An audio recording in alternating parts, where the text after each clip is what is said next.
Tahap sebelum hari pemungutan suara.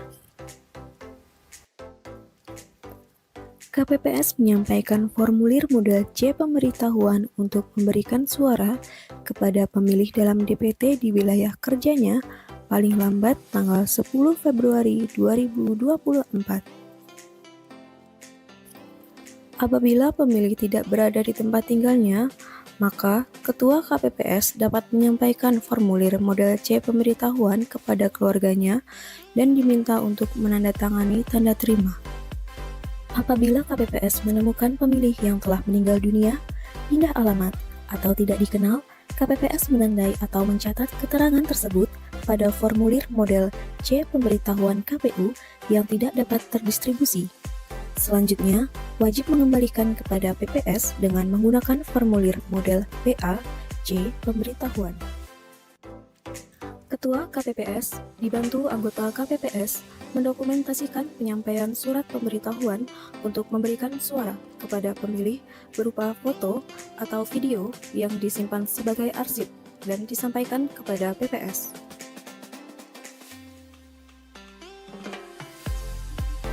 Ketua KPPS dibantu anggota KPPS mengumumkan hari, tanggal, dan waktu pemungutan suara serta nama TPS kepada pemilih di wilayah kerjanya paling lambat 5 hari sebelum hari dan tanggal pemungutan suara.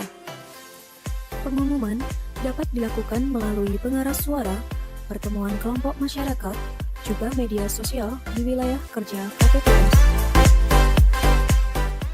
Petunjuk pelaksanaan pemungutan dan penghitungan suara pada penyelenggaraan pemilu 2024.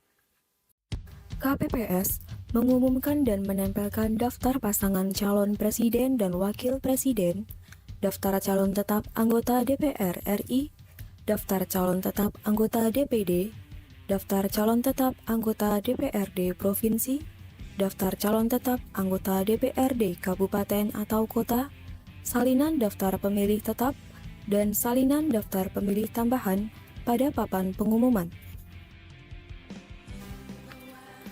Tata letak TPS berukuran minimal dengan panjang 10 meter dan lebar 8 meter, atau dapat disesuaikan dengan kondisi setempat. Pintu masuk dan pintu keluar TPS harus dapat menjamin akses gerak bagi pemilih penyandang disabilitas yang menggunakan kursi roda.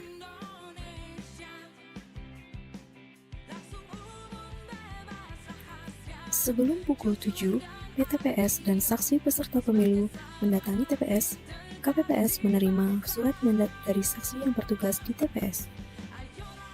Pukul 7 pagi, Ketua KPPS membuka rapat pelaksanaan pemungutan suara, dilanjutkan dengan pembacaan sumpah atau janji seluruh anggota KPPS dan petugas ketertiban. Demi Allah saya bersumpah.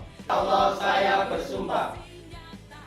Ketua KPPS dibantu KPPS 2 dan KPPS 3 membuka kotak suara dan mengeluarkan seluruh perlengkapan dari kotak suara, serta menunjukkan kepada saksi juga pengawas yang berada di TPS.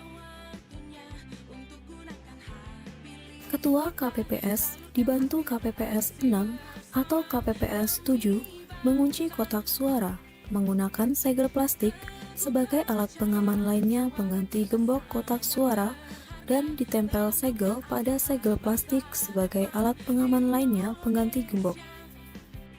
Ketua KPPS dibantu KPPS 2 dan KPPS 3 menghitung jumlah surat suara seluruh jenis pemilihan dan mengumumkannya.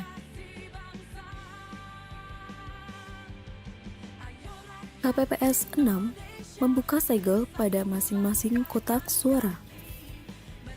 KPPS memberikan salinan daftar pemilih tetap kepada saksi dan pengawas TPS. Pemilih datang ke TPS dengan membawa formulir model C pemberitahuan dan KTP elektronik untuk dicek dalam daftar pemilih tetap di wilayah kerjanya dan mencocokkan dengan KTP elektronik. Tak lupa, KPPS 4 juga mengecek jari-jari tangan pemilih untuk memastikan bahwa tidak ada tinta di jari tangan pemilih. Petugas KPPS 5 menyerahkan formulir C pemberitahuan kepada KPPS 2. KPPS 2 Membantu ketugasan Ketua KPPS menerima formulir C. Pemberitahuan, C. Pindah pemilih untuk daftar pemilih tambahan, C. Daftar hadir untuk daftar pemilih khusus, kemudian memastikan jumlah surat suara yang diberikan kepada pemilih. Selanjutnya, pemilih menandatangani daftar hadir pada petugas KPPS 5. KPPS 3 membantu ketugasan Ketua KPPS mengisi data TPS di bagian sampul belakang surat suara dengan cara ditulis tangan atau dapat menggunakan alat bantu cetakan tulisan yang tidak merusak surat suara. Ketua KPPS menandatangani surat suara lalu memberikan surat suara sesuai jenis pemilih. Ketua KPPS memanggil pemilih dan memberikan surat suara serta memeriksa jumlah surat suara sesuai jumlah surat suara yang didapatkan oleh pemilih. Tugas ketertiban 1 bertugas mengarahkan pemilih. Pemilu 2024 merupakan pemilu yang ramah disabilitas, lansia, dan ibu hamil, sehingga KPPS dapat mendahulukan orang tua, ibu hamil, atau disabilitas untuk melakukan pemungutan suara. Pemilih menuju ke bilik suara untuk menggunakan hak pilihnya dan melipat kembali surat suara yang sudah dicoblos. Apabila terdapat surat suara yang rusak, pemilih dapat diberikan surat suara pengganti. Pemilih lapor kepada KPPS. KPPS memperlihatkan surat suara yang rusak kepada PTPS dan saksi. Kemudian, pemilih diberikan surat suara pengganti hanya 1 kali dan dicatat dalam formulir kejadian khusus. Pemilih memasukkan surat suara dipandu oleh KPPS 6 secara berurutan dengan ketentuan surat suara abu-abu untuk Capres dan Cawapres, surat suara kuning untuk DPR RI, surat suara merah untuk DPD, surat suara biru untuk DPRD Provinsi, dan surat suara hijau untuk DPRD Kabupaten atau Kota. KPPS 7 bertugas mengatur pemilih yang akan keluar TPS dan memberikan tanda khusus berupa tinta yang disediakan oleh KPU. Petugas ketertiban 2 mengarahkan pemilih menuju pintu keluar dan menjaga ketertiban di area pintu keluar TPS. Petugas ketertiban 1 bertugas mengarahkan pemilih untuk menyiapkan KTP atau surat keterangan dan formulir model C pemberitahuan. Kemudian, petugas ketertiban mengatur dan mengarahkan pemilih untuk mengisi daftar hadir di meja KPPS 4 dan KPPS 5 sehingga tidak terjadi penumpukan antrian pemilih di pintu masuk TPS. Petugas ketertiban 1 mengatur dan menginformasikan kepada pemilih bahwa tidak diperkenankan membawa alat komunikasi atau handphone ke dalam tempat pemungutan suara. Layanan ramah disabilitas dalam pemungutan suara. Pada pemilih tunarungu, KPPS dapat menggunakan bahasa tubuh atau ekspresi wajah untuk membantu berkomunikasi. KPPS juga dapat berkomunikasi secara tertulis dan atau melalui gambar untuk membantu kelancaran berkomunikasi. Tepat pada pukul 12 siang, Ketua KPPS mengumumkan bahwa pemilih DPK diberikan kesempatan untuk memberikan suara di TPS. Pada pukul 13 siang, Ketua KPPS mengumumkan bahwa yang diperbolehkan memberikan suara hanya pemilih yang telah hadir dan terdaftar atau tercatat kehadirannya dan sedang menunggu giliran untuk memberikan suara atau sedang menunggu dalam antrian untuk mengisi daftar hadir. Ketua KPPS mengumumkan bahwa pelaksanaan pemungutan suara telah selesai dan penghitungan suara dimulai. Sebelum penghitungan suara dimulai, KPPS menyiapkan dan mengatur sarana-prasarana yang akan digunakan dalam proses penghitungan di dalam TPS, seperti tempat untuk menempel C hasil dan posisi duduk saksi juga pengawas, serta penempatan kotak suara dan perlengkapan lainnya. Tempat penghitungan suara dihadiri oleh saksi dan atau pengawas TPS. Tempat duduk KPPS, saksi, pengawas TPS, pemilih, pemantau pemilu, dan masyarakat diatur dengan ketentuan saksi dan PTPS di dalam TPS, sedangkan pemilih, pemantau pemilu, pewarta, dan masyarakat ditempatkan di luar TPS. Waktu penghitungan suara di TPS dimulai setelah pemungutan suara selesai dan berakhir pada hari yang sama dengan hari pemungutan suara. Jika belum selesai, dapat diperpanjang hingga 12 jam selanjutnya tanpa jeda sejak berakhirnya hari pemungutan suara.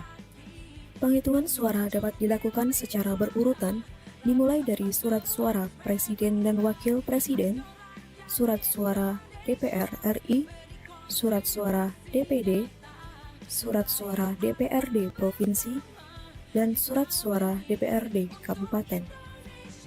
Rapat penghitungan suara dipimpin oleh Ketua KPPS. Dalam penulisan C hasil pada lembar pertama yang memuat informasi ditulis menggunakan huruf kapital. Ketua KPPS dibantu oleh KPPS 6 dan atau KPPS 7 melakukan pembukaan kotak dan menghitung jumlah surat suara yang berada di dalam kotak suara dengan cara membuka kunci dan tutup kotak suara dengan disaksikan oleh semua pihak yang hadir, mengeluarkan surat suara dari kotak suara, menghitung jumlah surat suara dan memberitahukan jumlah tersebut kepada saksi, PTPS, anggota KPPS, pemantau pemilu, masyarakat atau pemilih yang hadir, serta mencatat jumlahnya.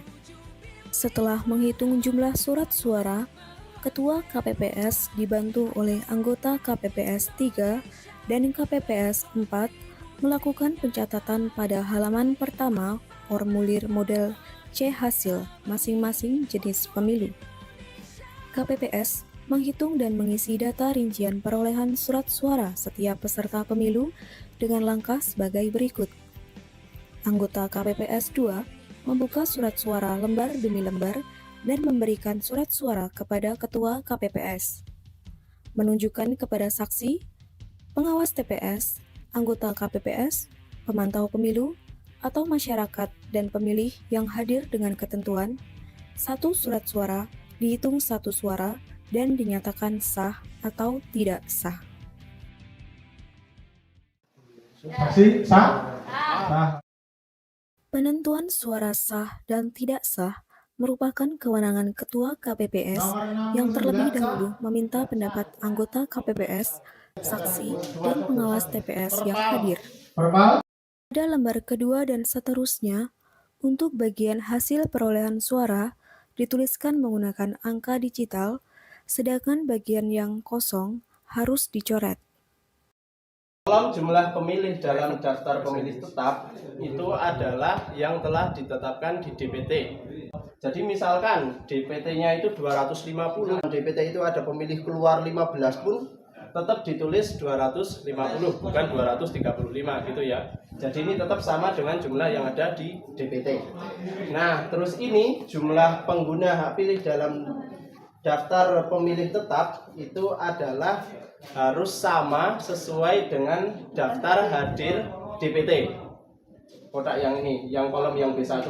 Terus yang B2, jumlah pengguna hak pilih dalam daftar pemilih tambahan itu harus sama dengan daftar hadir daftar pemilih tambahan.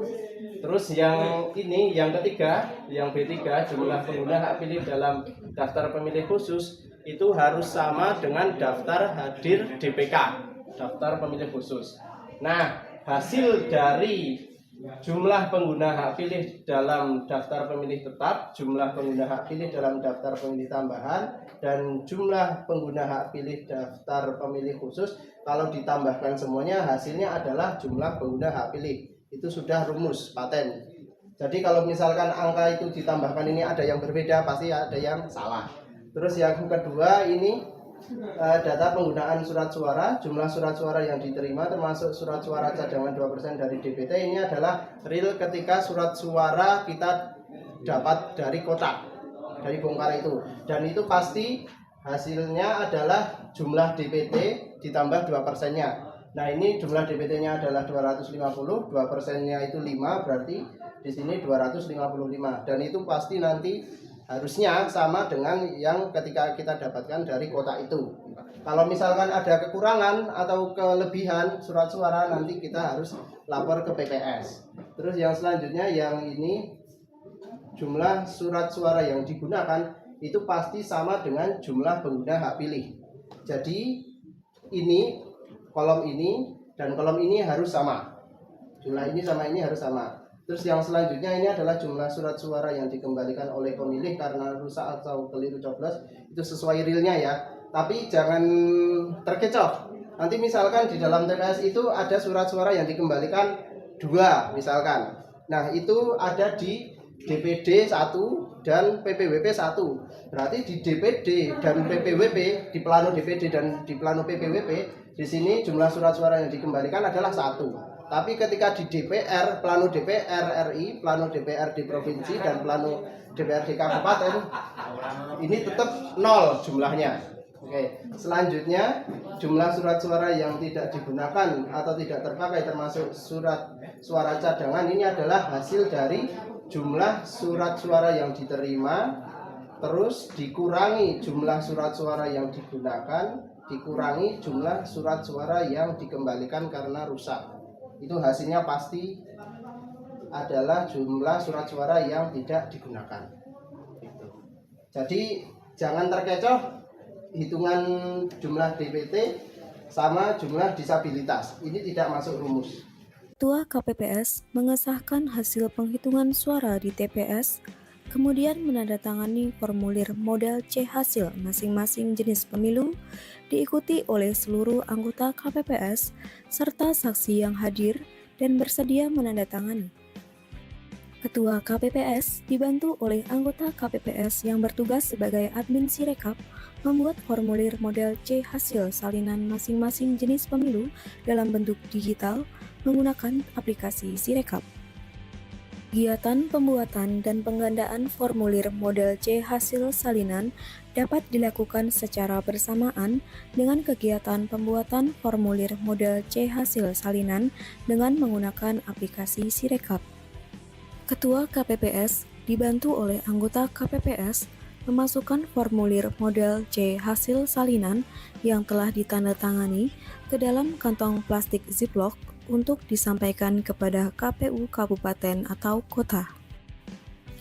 Ketua KPPS dibantu anggota KPPS 6 dan KPPS 7 menyusun dan memasukkan surat suara sah ke dalam sampul surat suara sah, surat suara tidak sah ke dalam sampul surat suara tidak sah, surat suara tidak digunakan ke dalam sampul surat suara tidak digunakan, surat suara rusak atau keliru coblos ke dalam sampul surat suara rusak atau keliru coblos, serta formulir lainnya ke dalam sampul yang telah disediakan.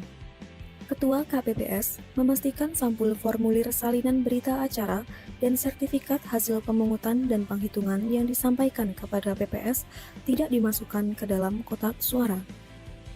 Ketua KPPS dibantu anggota KPPS 6 atau KPPS 7 mengunci kotak suara menggunakan segel plastik sebagai alat pengaman lainnya pengganti gembok kotak suara dan ditempel segel pada segel plastik sebagai alat pengaman lainnya pengganti gembok.